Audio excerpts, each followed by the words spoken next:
Bueno, yo puedo ser un panegírico, ¿eh? Puedo ser un panegírico de esta persona. Pero estoy seguro que ustedes han pasado muchas noches de insomnio. Tú has pasado muchas noches de insomnio, sobre todo porque este tipo de programas tienen el empeño de ponerlos de noche, que es cuando más ambientado está uno para hablar de cosas del misterio. ¿Quién le inspiró? ¿Quién te inspiró, José Gregorio? ¿Miguel Blanco? ¿Paco Padrón Hernández? ¿Fernando Jiménez del Oso? Yo creo que los consumí a todos, Enrique. Gracias por la invitación. Miguel de la Cuadra Salcedo, Al final, Alberto Vázquez Figueroa. Al final creo que tenemos influencia de toda esa gente JJ Benítez, que hizo televisión, que hizo reportajes. A mí la inquietud por el misterio me viene innata. Y gracias por estar aquí. Antes de conocer a ninguno de estos grandes que has mencionado, ya respiraba el misterio, pero evidentemente después esas figuras eran como estrellas, ¿no? Como astros ahí en el firmamento, que hacían un trabajo cada uno en su ámbito muy llamativo y que contribuyeron como nadie a... Pero chicos, después tú hiciste las cosas bien hasta el punto de que has trabajado con alguno de ellos o has colaborado con Sí, bueno, por fortuna he establecido amistad con todos ellos. Algunos ya los he llorado porque no están entre nosotros y tengo unos muy buenos recuerdos, y la cooperación fue más estrecha con unos que con otros, pero sí, al final dentro de este gremio somos menos de los que parece, e intentamos por todos los medios llevarnos bien, porque al final tenemos todos el mismo acertijo permanente que nos quita el sueño por no encontrar una respuesta, que es el misterio en todas sus vertientes, ¿no? ¿Te puedo hacer alguna pregunta antipática durante todas las que quieras, durante la charla? Esto es una charla, esto es una entrevista, es una conversación, una no sé cómo se define, ¿no? Pero ¿tú te crees todo lo que dices? Yo me creo todo lo que digo, efectivamente. O sea, yo nunca he falseado un dato, siempre he intentado ser riguroso con las fuentes o literal con los testimonios que comparten los testigos, y por supuesto, ¿no? Lo tengo muy, muy asumido e interiorizado. Otra cosa diferente es cuál es la explicación a aquellas o algunas de aquellas cosas que yo planteo, que investigo, o con las que me voy topando, ¿no? Porque evidentemente no todas las historias que nos hablan de supervivencia, de espectros, de fantasmas, necesariamente nos están hablando de eso exactamente, ¿no? Probablemente nos están hablando de duelos no resueltos, de cómo reinterpretamos en esos estados emocionales un tanto peculiares las cosas que tenemos a nuestro alrededor, etcétera. Pero los relatos tal cual se transmiten, eso es literal. Tú has escrito muchos libros. ¿Recuerdas cuántos has escrito? No, honestamente no. Porque soy un poco desordenado, esto no es pedantería. Hay libros que han experimentado suena raro, que han tenido la fortuna de ser traducidos a diferentes idiomas, o que los he tenido que reversionar porque han ido a un formato de kiosco. Entonces yo en este momento estoy un poco desorientado. Te puedo citar, empiezo a nombrarlos y te los puedo ir citando. Pero la mayoría son de temas relacionados con las Islas Canarias, con los misterios de las Islas Canarias. Sí, digamos que la mitad de ellos sí. Y después, entonces la otra mitad con temas relacionados con fenómenos internacionales, digamos. Mira, hasta los nazis aparecen por ahí. Sí, he escrito sobre enigmas grandes enigmas del cristianismo. He escrito sobre animales misteriosos, que es una vertiente que recibe el nombre de criptozoología. He trabajado, por ejemplo, también un tema muy interesante, ese que has citado, el del ocultismo, las sociedades secretas de la época nazi y cómo influyeron en personajes tremendamente relevantes y en las decisiones que ellos tomaban, que fueron absolutamente desastrosas, ¿no? para millones de personas y para su propio país, ¿no? Entonces, esos son temas, digamos, escritos sobre catedrales, simbología vinculada precisamente a lo medieval, sobre templarios. Es decir, hay temas que no son canarios, que me encantan, que los he explorado, los he profundizado en ellos, y después obviamente hay una producción canaria, porque respiro esta tierra, porque descubrí hace muchos años que vivíamos en un lugar privilegiado para el misterio, y me siento orgulloso de ello. Y además, Enrique, casi a diario, ahora que estoy en plena vorágine con la promoción de un libro, ocurre que casi a diario me encuentro con nuevas historias, nuevos casos que te comenta la gente, un dato adicional que te proporcionan, y esto es inagotable y es un estímulo para la curiosidad brutal. O sea, me gusta jugar con la idea de que estoy enfermo de curiosidad, que la curiosidad es un virus. Yo no me quiero curar de curiosidad, aunque me trato informándome y me trato investigando, leyendo, y además quiero contagiar a la gente ese virus de la curiosidad, ¿no? Entonces, con el misterio tengo asegurados todos los elementos para que la enfermedad prospere y se mantenga y se agrave, ¿no? Porque hay muchas historias que despiertan mi curiosidad. Estamos grabando a principios de marzo del año 2024. Tú acabas de hablar de otro libro, Sí, Guía Mágica, ¿no? Guía Mágica de Canarias. de Canarias, sí. Vale. Descubrir cientos de misterios y lugares secretos del archipiélago canario. Lo pongo por aquí también para que se vea. Vale, bien. Pero no estás en gira conmigo, no estás en promoción. No, esto además Pero es que hace un mes y algo y tiene- ha coincidido Tiene una edición muy bonita. que estabas con este proyecto y bueno, pues te he traído un ejemplar. Bien, no lo tenía, gracias. Recuerdo que me hiciste llegar una vez uno de la criptozoología, Sí. que lo tengo allí y de vez en cuando le echo un Y tú vistazo. dices, ¿qué demonios es esto? ¿Qué cosa más rara? ¿Qué José bichos son Gregorio? estos y tal, no? Sí, sí. Pero vamos a ver, tú empiezas por la radio, chico. Empieza por la radio. Bueno, Sí. también es verdad que escribías en el periódico, Sí. en el diario de aviso Fue un poco principalmente. simultáneo, fue Sí. simultáneo. Coqueteé con la radio en Radio 21, mítica emisora en su momento que, Sí. que fue de un pelotazo, ¿no? Sí. Antes de que hubiese esa eclosión de emisoras, Mm. pues era la segunda o tercera que había en todo el norte de Tenerife, y ahí descubrí la radio. Me invitaron un día a hablar de una actividad, una alerta OVNI que organizábamos, de una convocatoria, y bueno, creo que fue un flechazo, ¿no? Literalmente. O sea, esto de que te enamoras de la radio, que esto que suena como muy romántico, bucólico y además da para hacer chistes, a Sí. mí me pasó de verdad, y fue un medio que al descubrirlo me encantó y me sentía muy cómodo, y daba la impresión, Enrique, y tengo a mucha gente equivocada y engañada A ver. desde entonces, que no se me daba mal. Es decir, que cuando me ponía No, a hacías un... enhebrar palabras, pues salían más o menos y se entendía, ¿no? Sí, sí, hablabas, Sí, empezabas sí, a hablar sí. bien, sí, ya no Entonces- balbuceaba. No, entonces eso fue un poco Pero simultáneo. eso es complicado, ¿eh? Tú lo has dicho una broma, pero eso es complicado, amigo. Eso Fue es complicado. simultáneo prácticamente con lo de escribir en el periódico El Día, que tuve una sección que duró más de 25 años. Se convirtió en la más longeva, la sección de la prensa canaria, que más duró y podía haber durado más. En ese entonces escribías tú en El Día Sí. y Paco Padrón en el Diario de Diario de Aviso. Avisos, correcto. Correcto. Sí, hombre, Paco llevaba mucho más tiempo escribiendo. Cuando yo empecé, vamos, todo un veterano, toda una vida Claro. reportajeando y por supuesto haciendo radio, ¿no? Porque era un gran maestro de la radio. Y bueno, pues empecé con una sección que se llamaba Claves del Camino, nombre que eligió mi madre. Yo le di varias opciones y ese Claves del Camino, fíjate tú qué nombre para una...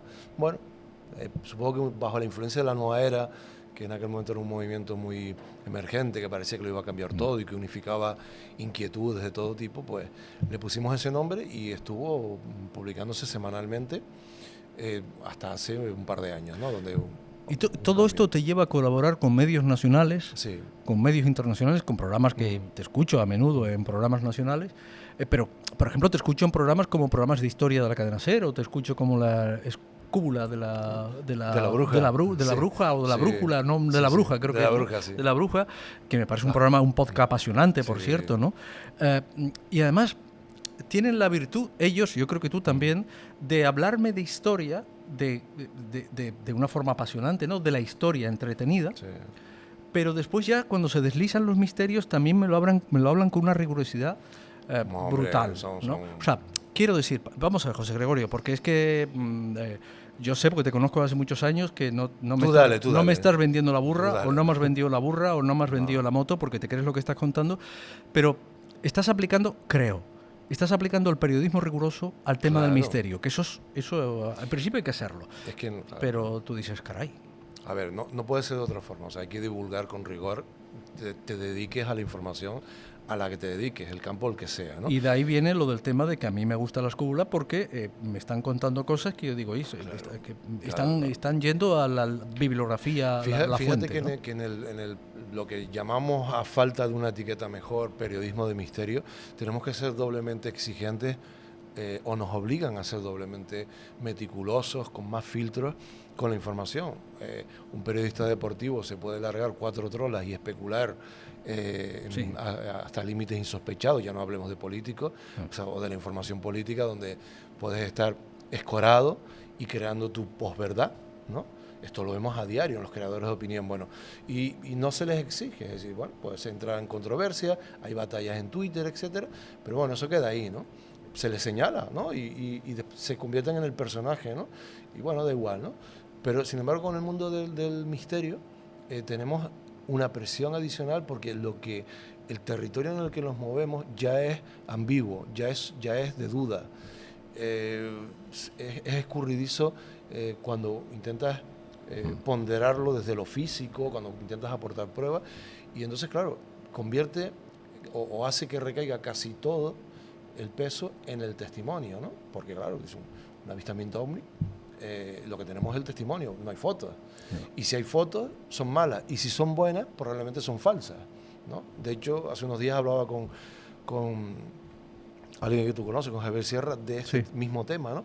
Ahora la tecnología, el avance en la tecnología, en el tema digital, la creación, la inteligencia artificial, etcétera, está revalorizando a los testimonios, porque falsificar un documento es muy fácil ya, pero si el documento no viene acompañado de un testimonio, para nosotros en el mundo del misterio ya no tiene valor. A mí una foto buenísima de un platillo volante con 4 alienígenas, muy buena, ya no me sirve de nada si eso no viene acompañado de un testimonio, de quién la tomó, dónde fue, qué pasó, oye, esto, y alguien a quien poder interrogar e intentar retorcerle a ver si eso es auténtico o no. ¿Y por qué son tan malas las fotos de los ovnis? ¿Por qué son tan malas? Porque, mira, el fenómeno ovni siempre es lo mismo, ¿no? Mira, el fenómeno ovni desgasta, ¿vale? Desgasta porque tú, de pronto es un tema muy apasionante, te sumerges, ¿no? Te lanzas, pero al poco tiempo, depende de la intensidad que le apliques, ¿no? Pero al poco tiempo, semanas, meses, a lo mejor puede que tardes un par de años, te desencantas porque sigues con las mismas dudas o más. No hay un buen documento gráfico, esos contactados que dicen estar en línea directa con los tripulantes, ¿no? Los que manejan esos supuestos aparatos, no ha logrado que tú veas uno. Esos implantes, cuando los analizas, se les traen algunas personas que dicen que son para monitorizarlos, al final son unos trozos de plástico. A ver, te vas quedando sin pruebas, y mucha gente se desencanta y se baja del carro y se pasa al negacionismo, es decir, todo es mentira, todo tiene una explicación, esto no vale. La verdad es que quienes persistimos y seguimos, sin formar parte del fenómeno, pues tú eres un contactado, pues es normal que sigas creyendo y sigas en el fenómeno. Los que no somos parte, sino somos observadores, investigadores y persistimos, estamos absolutamente cautivados y fascinados por cómo se comporta. O sea, y el hecho de que las fotos sean tan malas es una característica del dichoso fenómeno. Es decir, el que se comporte de forma absurda, de que de pronto unos tripulantes te pidan galletas. Tú dices, a ver, si lo interpretamos en clave galáctica espacial, vienen de 20 millones de años luz, con una nave capaz de esa distancia y con un combustible que no sabemos cuál es, ¿no? O atravesando agujeros de gusanos, lo que sea, ¿no? Y llegan y lo que quieren son galletas. Bueno, esto no me lo estoy inventando, o sea, esto forma parte de la historia de la ufología, es decir, se bajan y piden eso, o piden agua. Según el contactado. Claro, según el testigo en este caso, porque al final estos casos no suelen ser de contactados, sino de alguien testigo que de pronto vive esto y lo cuenta y ya está, ¿no? O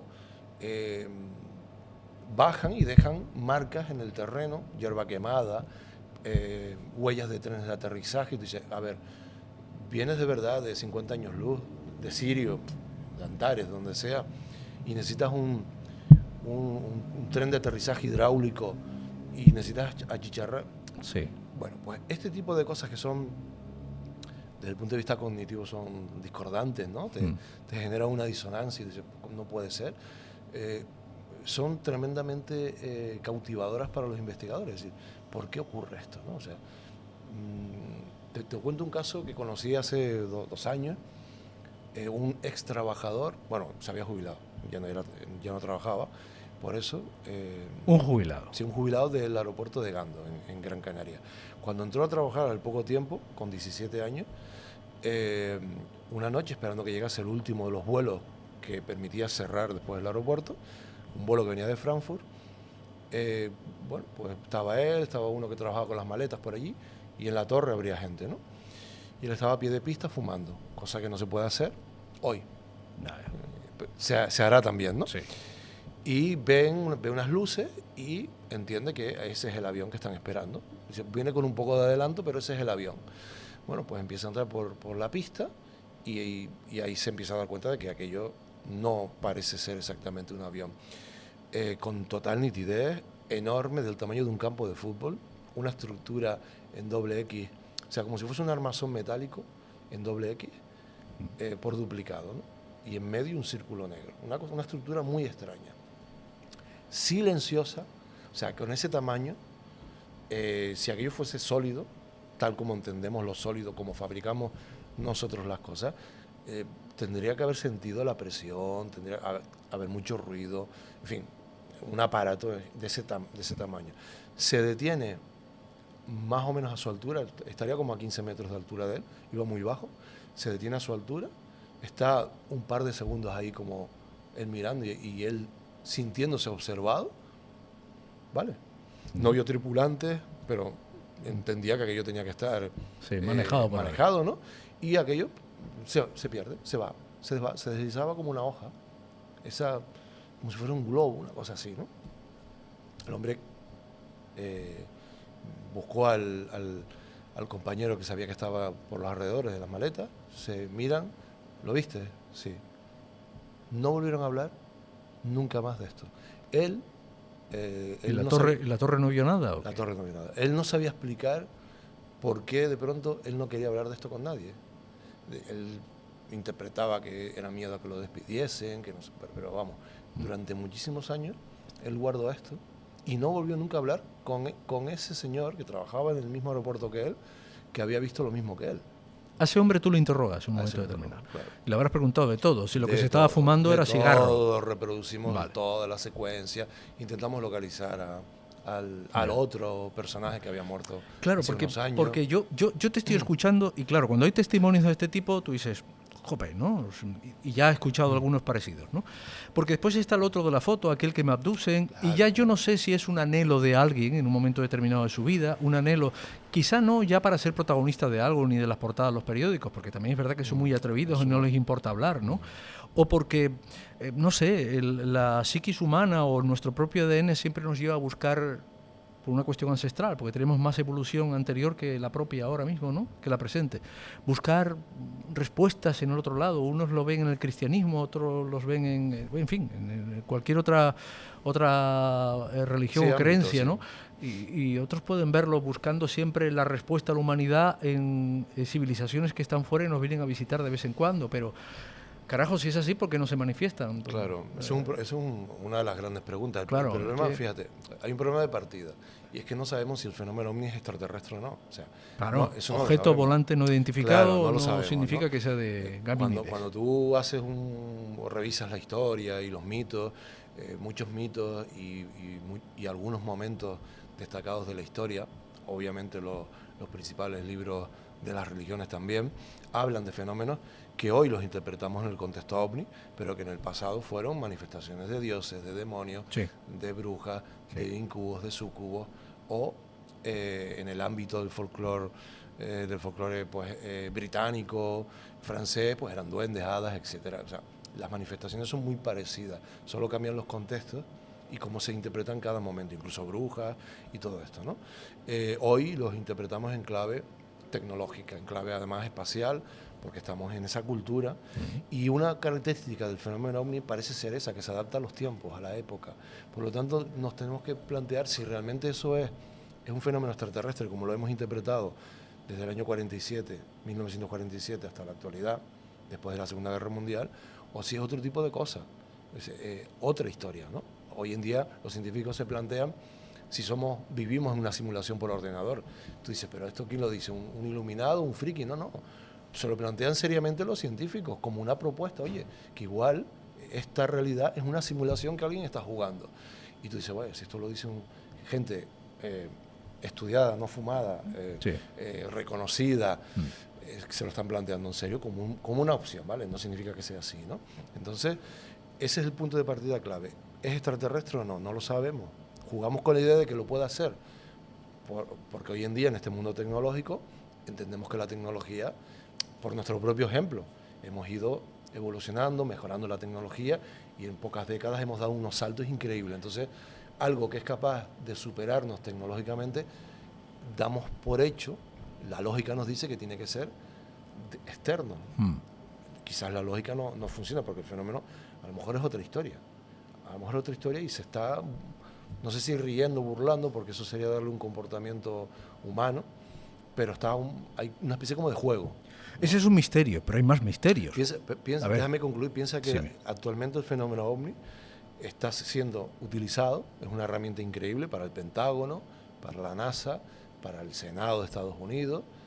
En otros países está ocurriendo algo parecido, pues para mejorar su defensa, para buscar más dinero, más fondos que invertir.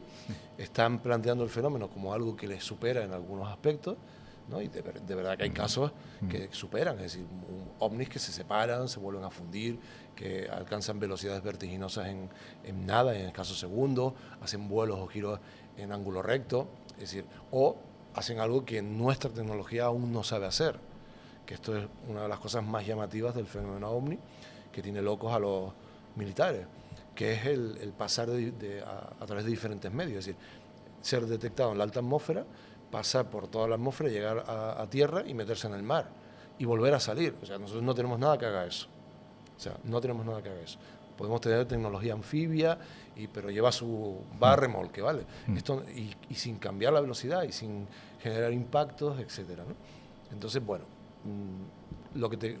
con lo que quería concluir es que hoy en día el tema OVNI es un problema que preocupa y que se está instrumentalizando también. O sea, preocupa porque hay casos de verdad que vulneran, pueden ser drones, puede ser tecnología soviética, China o al revés, de Estados Unidos, pero se está utilizando para mejorar, ¿no? No solo los recursos, sino los sistemas de detección para la guerra convencional y para el armamento convencional. Y esto está ocurriendo hoy en Estados Unidos. Ya. Pasaríamos el programa hablando de este asunto y yo poniendo cara de incrédulo la mayoría de las veces. Ahora tú me estabas hablando y yo me estaba acordando de la Biblia. Digo, ¿cuántas manifestaciones ufológicas puede haber en la Biblia, no? Claro, Ahora mismo. Todos los libros sagrados están repletos de manifestaciones. Bueno, y no hablemos los hindúes, que hablan de auténticas batallas celestiales, es decir, donde describen a los vimanas, por ejemplo, que eran una especie de platillos volantes, algo cónicos, más bien cónicos, ¿no? Donde volaban y se movían los dioses o las tropas de los dioses. O sea, hay descripciones en estos textos hindúes, por ejemplo, que parecen ser cañones láser y este tipo de historias. ¿Y no es posible, como en la arqueología, que se han encontrado determinados artefactos, que queramos ver eso y en realidad lo que estaban manifestando era otra cosa? Por supuesto que puede ser. Evidentemente, un buen ejemplo es el astronauta de Palenque, ¿no? Esa lápida que cuando tú la ves y te la describe Erich von Däniken, ¿no? el profeta de los astronautas en la Tierra, ¿no? Imagino que es un autor que te sonará y seguro que a la gente que nos está viendo pues fue un superventas, ¿no? Durante muchísimos años.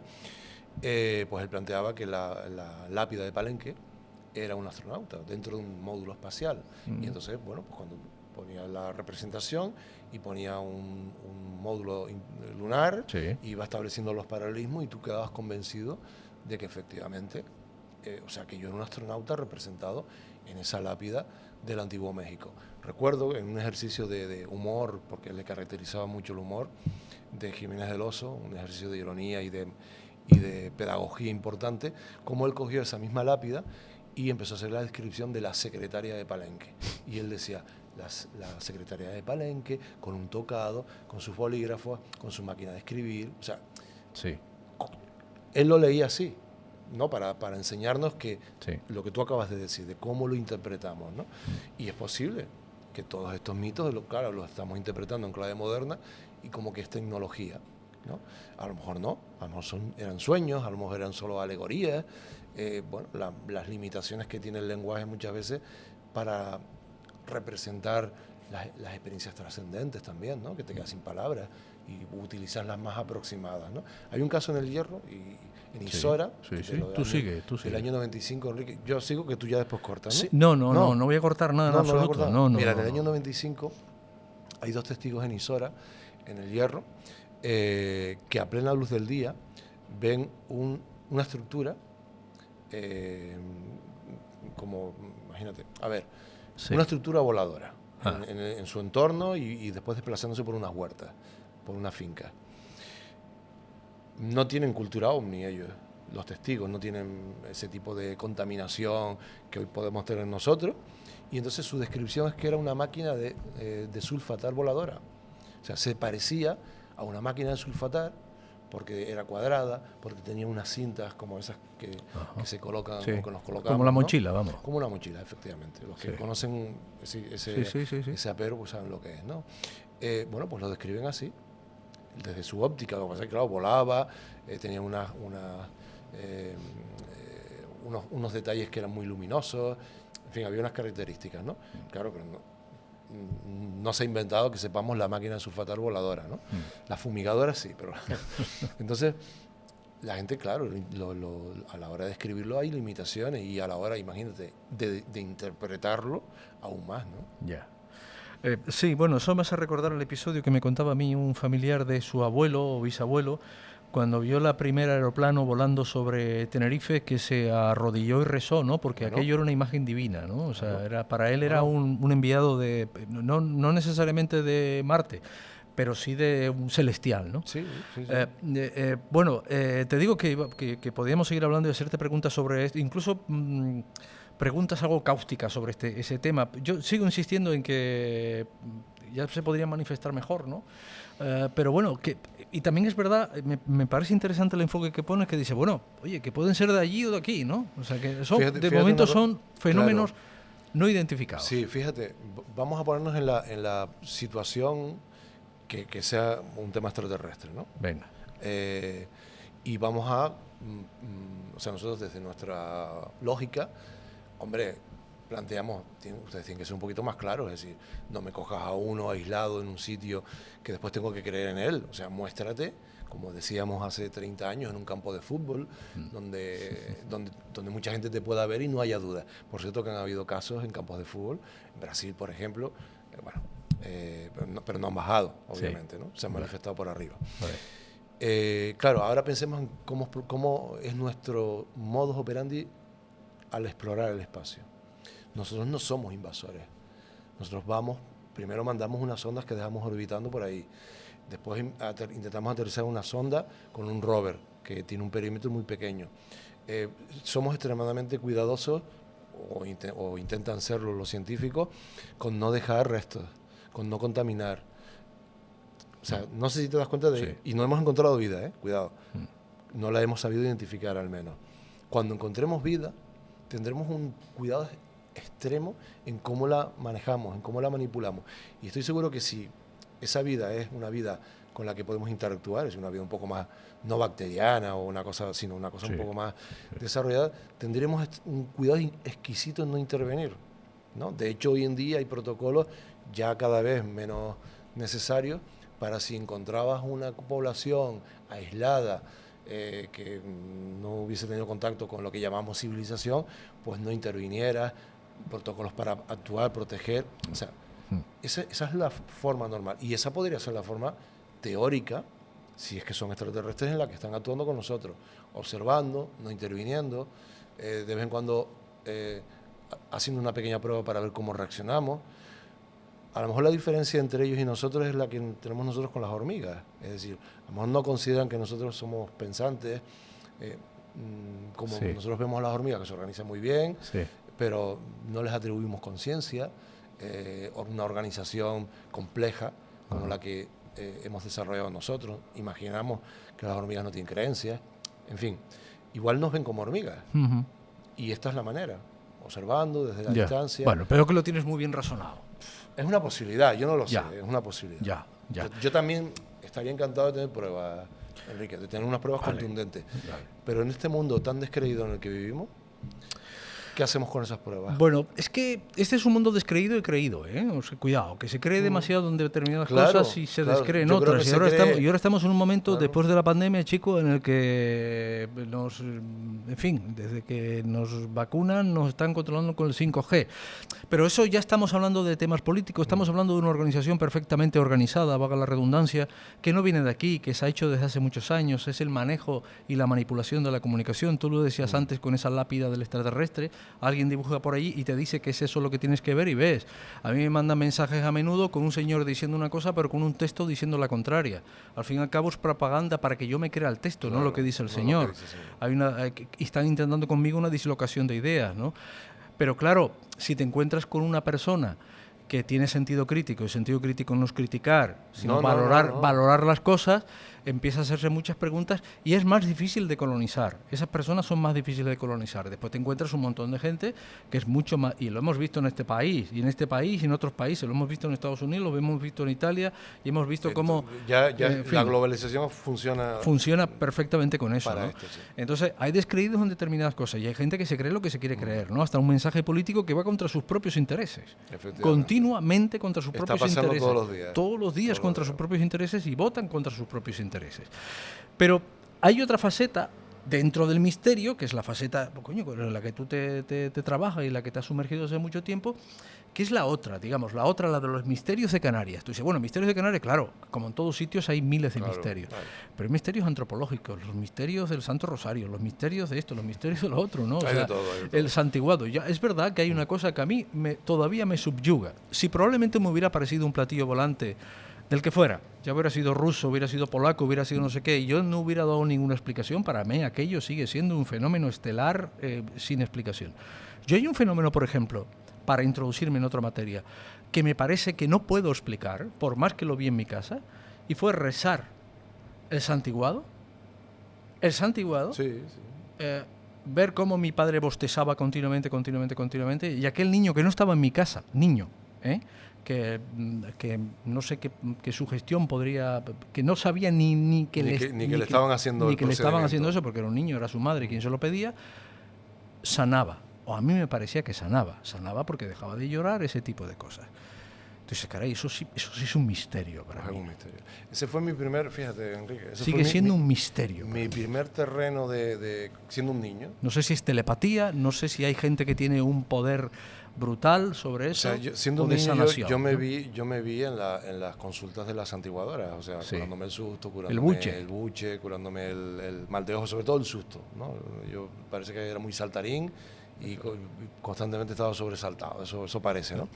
Entonces, a mí eso de pequeño me fascinaba, ¿no? Que era curarse del susto, que uno estaba asustado todo el día. Claro, tenías una impresión ante un acontecimiento, una caída, un accidente, algo se te quedaba así en la tráquea, ese nudo, un colapso, y eso dormías mal, tenías como pesadillas, poco apetito, en fin, se iba como somatizando. Una pelota eso. Ahí, sí. Entonces, bueno,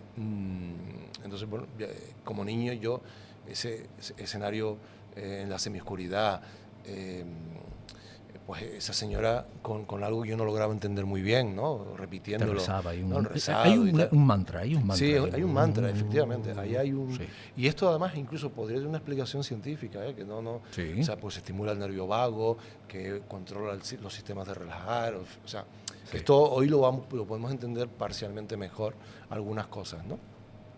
Entonces, bueno, ese fue mi primer territorio, los esteleros que arreglaban huesos, porque yo era un niño y era una cosa como muy próxima, la teníamos en nuestra infancia al menos, es más difícil de encontrar. Pero los esteleros, que hoy podrían ser los osteópatas o los fisios, hay una mecánica. Lo otro no hay. Claro. Yo me quedé, mira, esto que te pasó a ti con el mal de ojo, a mí me ocurrió con el sol. En medio de una vendimia, uno de los vendimios, yo acompañaba a mi padre, vendimaba con unos amigos, y en medio de una vendimia, uno de ellos, que era muy blanco, era casi albino de piel, el hombre colapsó, hacía sol, colapsó, o sea, se medio desmayó y había cogido una insolación. Te mata, te mueres, vamos. Básicamente, ¿no? Y había una señora mayor allí, de las que estaban ayudando en lo habitual en las vendimias, que era pues preparar la comida, bueno, todo este tipo de cosas. Bocadillo, sardinas. Las ayudas, ¿no? Sí. Que una señora mayor que cogió un paño, cogió un vaso de agua, le colocó un paño de este grosor en la cabeza, le colocó el vaso de agua y empezó a rezarle. Y en pocos segundos, y yo, imagínate yo, ¿no? Que ni uvas ni nada, yo me fui a aquello, ¿no? En pocos segundos empezó a burbujear, es decir, como si fuera agua con gas, ¿no? ¿Por la boca? No. El paño. El agua perdón. Que le había colocado, claro, se le supone puso que un vaso de agua en la cabeza con claro, un paño. Sí, le puso el paño primero y después encima el vaso. Y ¿no? del vaso se empezó a salir burbujas. Burbujas, efectivamente. Era como, en la lógica del santiguado y de la operación, era el sol que tenía en la cabeza, que estaba saliendo y calentando el agua. El agua era estaba refrescando, ¿no? Pero esto no tiene una explicación, o sea, esto no tiene una lógica. Yo lo vi, bueno, yo y más gente que había allí, pero quizás yo, la mente de niño, la visión de niño, pues me quedé mucho más fascinado que el resto, que a lo mejor pues convivía con aquello con normalidad, ¿no? Bueno, pues esto es como el mal de ojo, en el que el que está ahogado no sabe que alguien le está rezando, pues porque sea un niño, porque es un animal o porque es una planta, o porque es un adulto al que no le han dicho que le están rezando. Es verdad que rezan también a los animales. Y mejoran, sí, mejoran, o sea, hoy ya cada vez menos, o sea, ya no hay... Ya no es santiguador. No es santiguador. Claro, yo lamento mucho que mi padre se haya muerto y no supiera eso, aunque sea por puro interés, ¿no? Hay muy poca gente que todavía santigua y lo que no hay es ya transmisión. O sea, posiblemente estamos con la última generación que santiguará, ¿no? Aunque los santiguados están ahí por escrito, ¿no? Pero hay que ponerle voluntad, hay que poner intención en el santiguado. ¿Qué puede funcionar ahí si no es la sugestión? Porque obviamente parte de la medicina popular es sugestión. Aquí, en Pekín y en cualquier rincón, ¿no? Pero hay otra parte que no, ¿no? Una es muy empírica, el uso de plantas o de una mecánica, manipulaciones, masajes, estiramientos, etcétera. Y después está esta parte más espiritual, ¿no? Para los males de ojo, para este tipo, las almas arrimadas, etcétera. ¿Y cuál puede ser la explicación? Bueno, pues tendríamos que pensar en el poder de la oración, es decir, en el poder mental, en la capacidad que en laboratorio se ha estudiado, no con la santiguadora, pero sí con gente que era su equivalente, y que se les ve un efecto curativo, es decir, una cuestión que puede tener que ver con electromagnetismo, poder tener que ver, o un marco explicativo en el mundo de lo cuántico, ¿no? Pues esas teorías, o sea, la física cuántica nos cuenta cosas asombrosas y las asumimos, ¿no? Como que dos partículas que están una vez en contacto permanecerán en contacto por la eternidad, por muy lejos que estén. Eso me suena como a telepatía, ¿no? Sí. Bueno, pues quizás esté funcionando este tipo de cosas, ¿no? Hay cosas muy, muy curiosas, ¿no? Ya. A mí lo que me aterra de todo esto, José, me aterra porque me sigue aterrando. Yo estuve mucho tiempo relacionado periodísticamente con este asunto, con Paco Padrón. Yo era un chiquito joven, blando todavía, y me dijeron que tenía que ir a hacer aquel programa que se llamaba Sol de Medianoche. Otros mundos, otros misterios, ¿no? Yo decía aquello constantemente. Bueno, tuviste un regalo de la vida ahí con eso. Sí, pero a Paco yo le tenía gran respeto. Hubo invitados por allí que tenía gran respeto. Yo era un joven que ya veía las cosas, ¿no? Pero después había mucha farfulla, mucha farfulla. Señoras que me echaban las cartas y al final querían acostarse con el muchachito. Pero bueno, eso puede ser legítimo, eso no tiene nada que ver, ¿no? Pero lo que quiero decir es que después yo empecé a ver por ahí gente en los periódicos, que si te leen el puro, que si te ponen las cartas. Ahora voy por la autopista y me veo a gente anunciándose y conozco algún caso personal, el que le han quitado hasta el cuero de la cartera, ¿sabes? Y tú dices, pero ¿cómo puede ser posible que vayamos a... Cuando podríamos ser un psiquiatra o un psicólogo, creo yo, ¿cómo es posible que le estemos entregando nuestras preguntas y nuestras respuestas a alguien que nos va a contar una milonga que además tienen antecedentes penales? Coño. No las personas que van, sino los que ponen las cartas, porque conozco algún caso. Creo que es eso, es la capacidad de discernir que tenemos. Hay mucha gente que está desesperada, hay mucha gente que está buscando respuestas en cualquier cosa y con cualquier botarate. Y al final tú te enmarcas ahí una historia, dices que hablas con la Pachamama y siempre vas a tener clientes. A mí me parece muy loable, de verdad. Estos libros me parecen interesantes, sobre todo cuando empiezas a hablar de la antropología canaria, de los misterios, porque hay un montón de cosas, carajo, que no tenemos ni idea y hay que arañar. Pero me da pena que después haya un reguero de mancha de aceite putrefacta. Bueno, hay de todo, Enrique. O sea, evidentemente hay que utilizar el menos común de los sentidos, que es el sentido común. Es decir, pocas veces lo utilizamos. Yo sé que una cosa no tiene que ver con la otra, y yo debería discernir y decir. Lo que pasa es que ahí fuera igual te está escuchando alguien y dice, bueno, totalmente. este es el mismo que echa las cartas. No, pero sí es que lo entiendo, Enrique. Lo entiendo, porque va al amparo del paraguas del misterio, de la etiqueta de misterio, está todo este tipo de cuestiones, ¿no? Joder, Entonces, que he visto gente soltar 3.000 euros. sí, entonces lo primero que tienes que hacer, tanto si crees ser protagonista de un fenómeno inexplicable, si te lo cuenta alguien o si acudes a uno de estos profesionales, lo primero que tienes que tener bien presente es el sentido común. El escepticismo, que es la duda sana, es el don, la capacidad, la habilidad de dudar. Pero la duda no tiene por qué ser insultante para nadie. Tú, cuando te vas a comprar unos zapatos, cuando alguien se va a comprar un bolso, si te compras un coche ni te cuento, miras un montón de opciones y dudas del vendedor y dudas de la publicidad, y si esto será verdad, y si hay cosas que no entiendes, preguntas qué son esas cosas, a ver si eso es determinante para el precio, la calidad del producto, lo que te pueda durar, etcétera. Es decir, eso es escepticismo, lo hacemos a diario.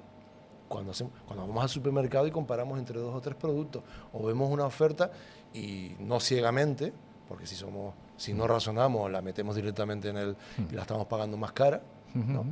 Cuando razonamos y pensamos, deja comparar, a ver si esto de verdad, el precio por unidad, bueno, esto es investigar a nivel doméstico, esto es utilizar el escepticismo. Pues esto es lo que tenemos que hacer. Si crees ser protagonista de algo misterioso, si alguien te está contando algo misterioso, formular esas preguntas, o si vas a uno de estos profesionales por la razón que sea, porque tienes una inquietud, porque tienes curiosidad, o tienes a alguien a quien acompaña. También entiendo el dolor de las personas que están buscando una respuesta a la pérdida de un ser querido. Yo también eso lo puedo entender. Y que cometas disparates también. Ante la desesperación, pero lo que me parecen los verdaderos sinvergüenzas son los que están en la mesa esperando que llegue esa gente con todo el dolor de su vida a soltarles la morocota. Ante este tipo de situaciones, como te digo, escepticismo. En segundo lugar, si te decides finalmente ir a un profesional de ese ámbito y no pues, a otro tipo de profesionales, pues, tú hablabas de un psicólogo, un psiquiatra, un médico, hasta un sacerdote, o sea, es decir, gente que tiene un recorrido vital, o algún amigo o amiga que sabe escuchar, ¿no? Si tú finalmente optas porque tienes curiosidad, porque tienes una creencia muy sólida ahí, pide factura, ¿vale? Pide factura, porque cuando tú pides una factura de unos zapatos y no te quedan bien, puedes ir y cambiar el número. Cuando el coche tiene una garantía, ¿vale? Y si algo sale mal, bueno, pero el vidente, el cartomante, por lo general, o el brujo que te hace un apaño, un acto mágico para que te vaya bien en el trabajo o que las cosas con tu pareja se arreglen, pues que te haga una factura con garantía. Y si no consigues, si el futuro que me predices no es correcto, si no consigo trabajo, me devuelves el dinero. Pero así de claro. Es verdad que juegan al miedo. Esto es una especie de pescadilla que se muerde la cola, porque claro, si tú vas porque eres crédulo, te sientes después intimidado porque si le pido el dinero y me hace una magia, pero hombre, si no ha funcionado la magia, para que consigas un trabajo va a funcionar. Es que estamos pensando, algo. Estamos pensando, por ejemplo, de alguien que quiere tener éxito en el trabajo o que quiere que le vuelva la novia. Pero cuando se le ha muerto el hijo, tío. Y salud. Claro, cuando se te ha muerto alguien, tío, y vas allí, porque eres así, porque chico, porque buscas consuelo. Porque buscas consuelo y la sinvergüenza o el sinvergüenza que está al otro lado te pide, bueno, pues lo primero que vas a hacer es ponerme 3.000 euros sobre la mesa, porque si no, no hay conexión telúrica. Pero bueno, no, en fin. No, pero eso es denunciable. O sea, lo que te quiero decir es que es denunciable. Alguno está en la trena. Claro, es denunciable. También es verdad que... Alguno está en la trena por sacarle 50.000 euros a unos viejitos en la parte alta de la Orotava. Hay algunos casos, sí. Y creo además que son reincidentes. Son vuelve. Pero chaval, mira, vamos a dejar. No, es que vamos a ver. Estoy hablando esto contigo porque tú estás en un mundo que conoces toda esta gente, ¿no? Entonces, bueno, pues ha surgido, lo estoy hablando, pero no ese es el motivo de nuestra charla. Pero de todas formas no me incomoda. Como periodista, como investigador, como el misterio, por ejemplo. Vamos a ver, hoy en día estamos haciendo este programa y se ve en todas partes del mundo, ¿no? Podríamos hablar de las líneas de Nazca, podríamos hablar de un montón de misterios, del Machu Picchu, de aquellas civilizaciones y todas esas cosas que sé que te apasionan, ¿no? De la criptozoología también, de esos animales. Pero es que Canarias es sumamente apasionante. La mitad de tu bibliografía, lo dijiste al principio, está dedicada a Canarias. Pero no solamente por la contemporánea, sino también por los aborígenes, ¿no? Totalmente. O sea, nosotros jugamos, Enrique, en las en la Champions o en el Mundial de los Misterios si existiese una competición a nivel internacional. ¿En estas islas? En estas islas. No tenemos nada que envidiar, tenemos una enorme cantidad y diversidad de misterios. Vamos a poner esa etiqueta. Después, Sí. en el menudo, en la letra pequeña, tenemos luces también, podemos luces matizar. de Mafasca. Tenemos de todo, Enrique, de verdad, no tenemos nada que envidiar. Tú has mencionado lugares fantásticos, ¿no? Nazca, Palenque, Egipto, ¿no? O sea, son lugares absolutamente fascinantes y desde el punto de vista monumental, por supuesto, que nos ganan de corrido, ¿no? O sea, porque culturalmente, técnicamente, en los contextos en los que se desarrollan esas civilizaciones, Claro. pues disponen de otro tipo de cosas que los guanches no, por ejemplo. Ya, pero por ejemplo, para mí sigue siendo pero un misterio. Eso es monumentalidad, pero no, Claro. pero misterio y cultura y desarrollo Sí. fue muy amplio aquí, ¿no? Y tiene muchas cosas sorprendentes. Los misterios de Canarias, en toda esa cantidad de diversidad, tienen una razón de ser, se justifican porque Canarias, se empiezan a justificar porque Canarias, antes de ser descubierta, estas islas desde el punto de vista geográfico, ¿no? Desde el punto de vista que ya llegaron y quisieron, las codiciaron, La colonización y las quisieron, española, y nos sí, quisieron castellana, conquistar y sí, lo sí, hicieron. sí, sí. Antes de eso, ya Canarias existía en el plano mitológico, es decir, por su ubicación, Canarias estaba en el territorio que en los mitos clásicos se ubicaban a las Hespérides, a las islas de los Bienaventurados, a las Islas Afortunadas, es decir, a la Atlántida. Sí. Eran territorios que estaban más allá de las columnas de Hércules, en el océano, donde se pensaba que ahí se acababa todo y que estaba lleno de monstruos. Y bueno, tú ves los mapas antiguos y son así, ¿no? Sí. A partir de ahí, tierra de monstruos, ¿no? O lugares incógnitos.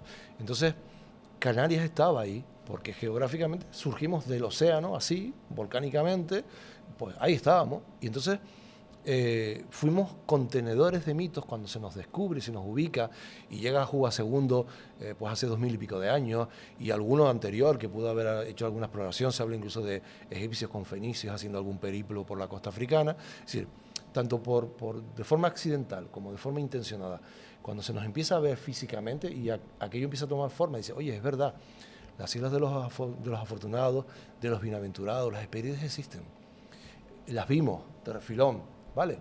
Y las primeras expediciones, Juba II, llegan, exploran y se encuentran restos, por ejemplo, en las costas de lo que consideraban monstruos. Claro, seguramente eran ballenas en descomposición, varadas, pero todo eso alimenta, ¿no?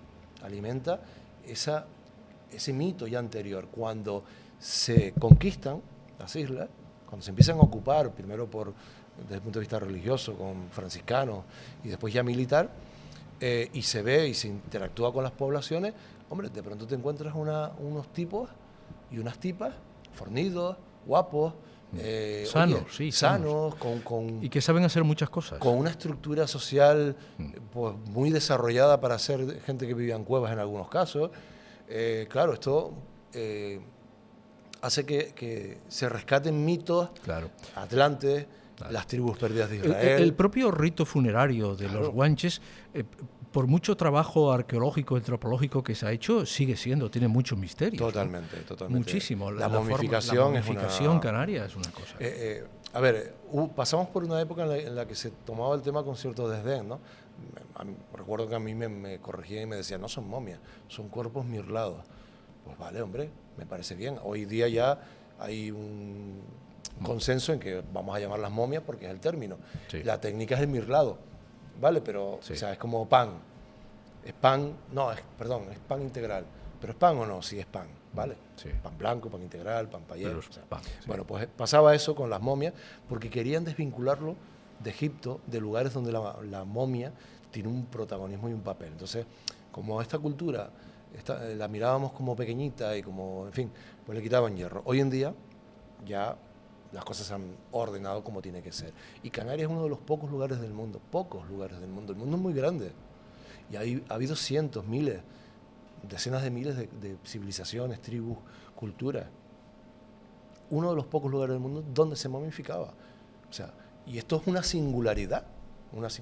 ¿Cómo lo aprendieron? ¿De dónde vino? Vino de África, vino por influencia egipcia de los libios, cuando ellos fueron faraones en la tierra de las pirámides. Es decir, tenemos que investigar por ahí. Pero claro, si nos pasamos décadas diciendo que no, que esto es un mirlado, pues nos estamos desviando de lo interesante. Sí. Bueno, pues Pues no lo sabemos, no sabemos si probablemente lo aprendieron allí.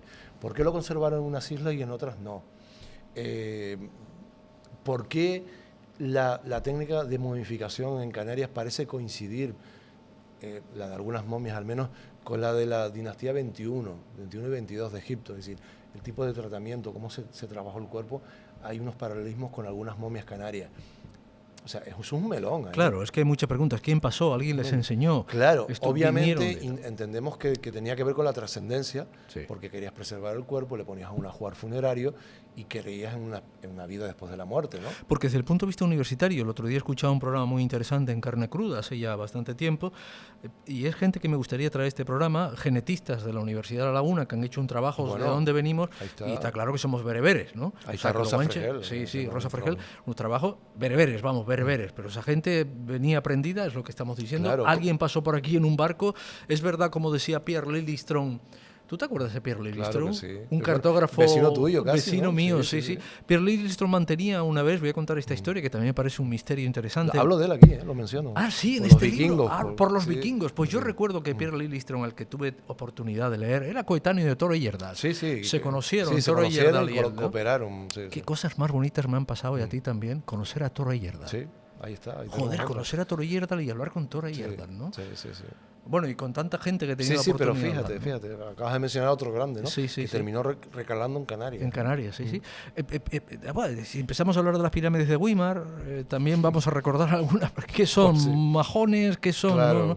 Pero bueno, para no desviarme, Pierre Lillistrom un día se compra una casa en Los Ralejos y ve unos vierteaguas, lo que llueve, ¿no? Sí. Y ve que aquello estaba tallado como los mascarones de proa de esos barcos vikingos. Que él conocía muy bien. Que él conocía muy bien.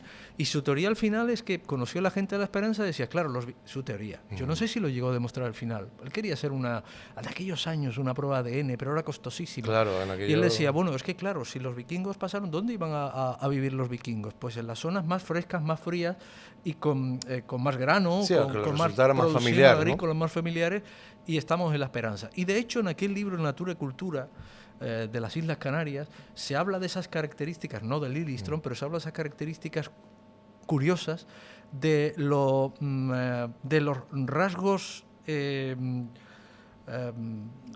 norte de Europa, nórdicos que tiene la gente de la Esperanza, o que tenía en aquel momento de la gente de la Esperanza. La gente de la Esperanza era rubia, con ojos azules, con piel blanca, eran nórdicos. Tú te ibas a Suiza allí, o Suecia, o Dinamarca, te ibas a Escandinavia, ¿no?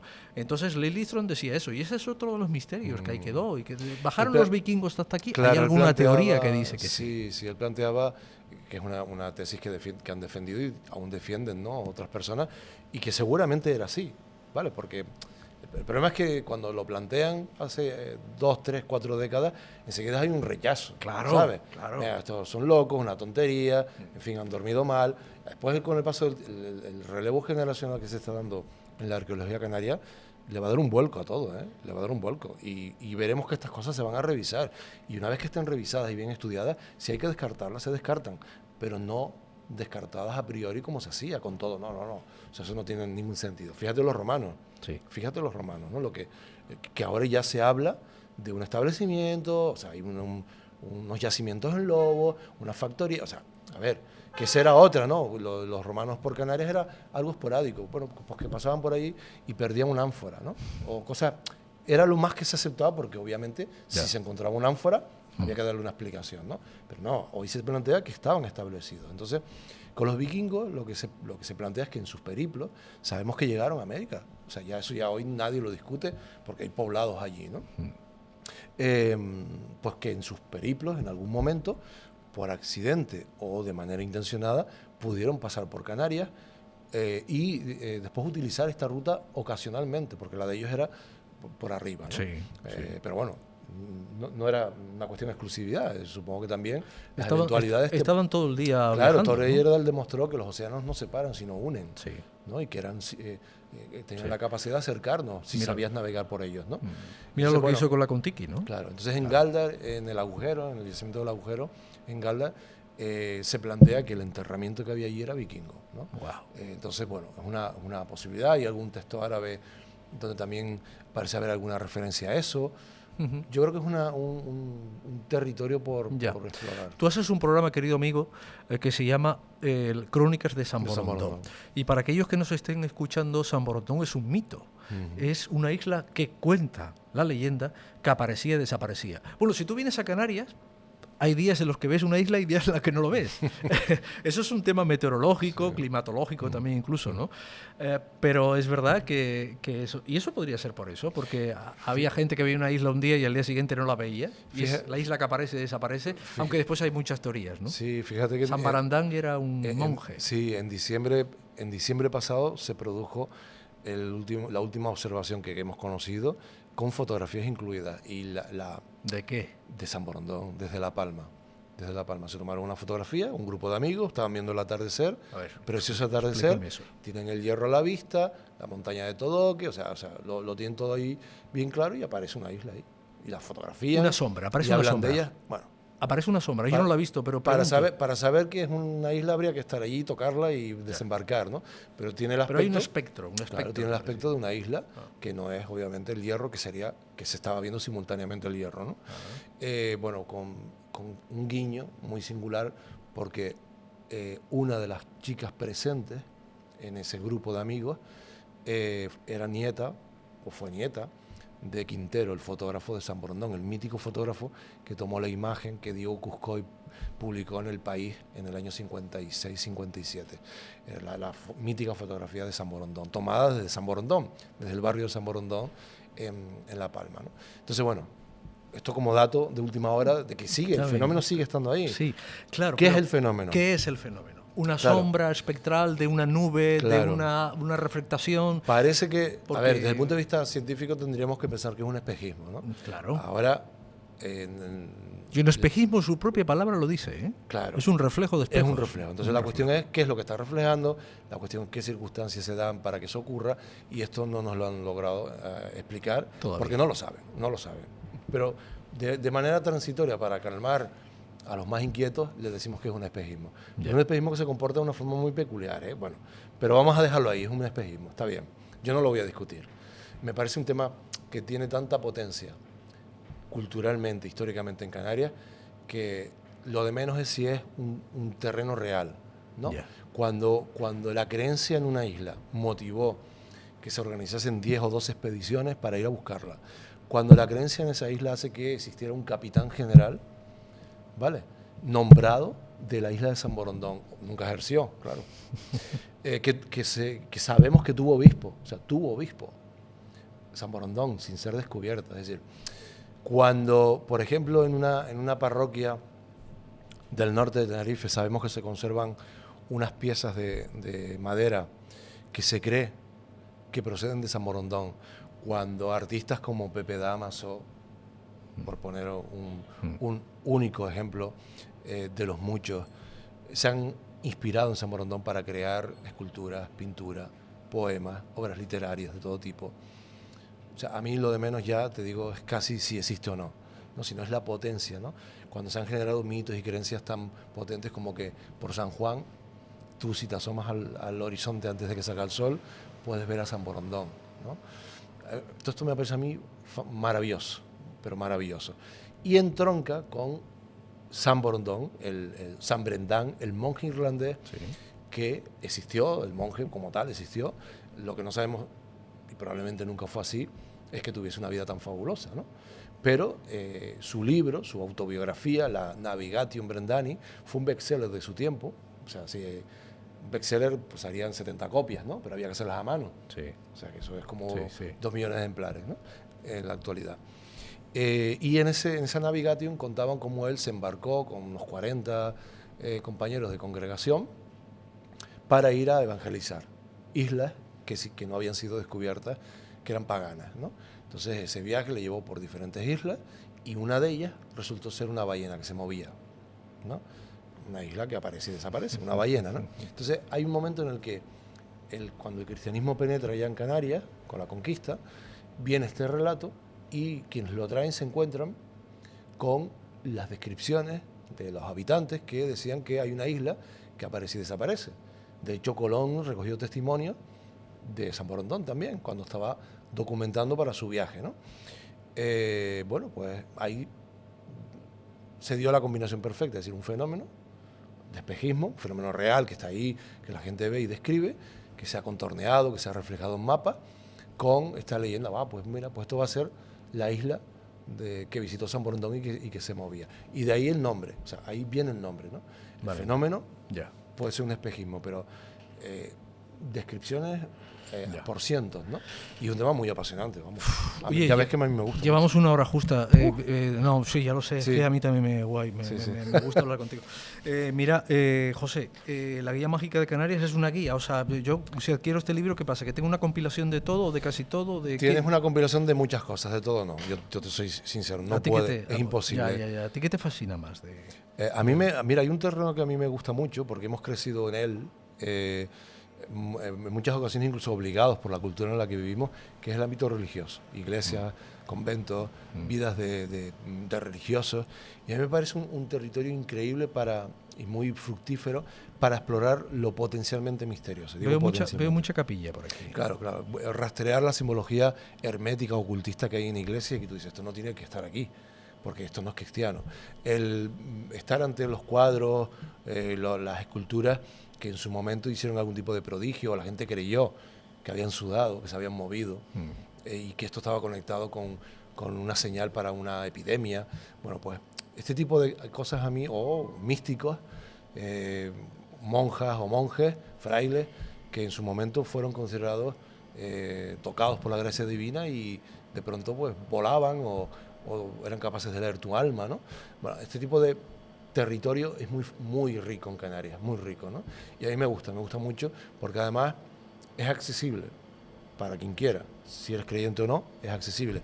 Ahí están las iglesias, ahí están las obras de arte, ahí están las biografías, los documentos, para tú mismo buscar, rastrear, explorar. Entonces ese terreno me apasiona bastante por lo próximo que puede llegar a ser, ¿no? Bueno, y hablo pues mucho de ello también. Tendremos otro capítulo aquí en Cotidianos, porque... ¿Estás seguro después de todo este rato? No ha sido todo este rato, ha sido un rato. Es que aquí hay un montón de cosas.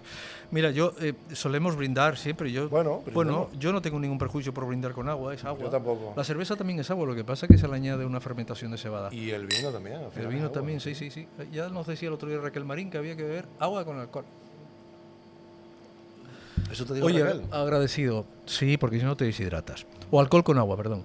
Agradecido, José, de verdad, que te vaya bonito, que te sigas yendo bien, que tengas un mejor futuro lo de ahora en adelante, y si no, los amigos empujaremos para que sea así. Enrique, muchísimas gracias por la invitación, yo lo he pasado muy bien. Nos conocemos desde que tú empezaste en la radio.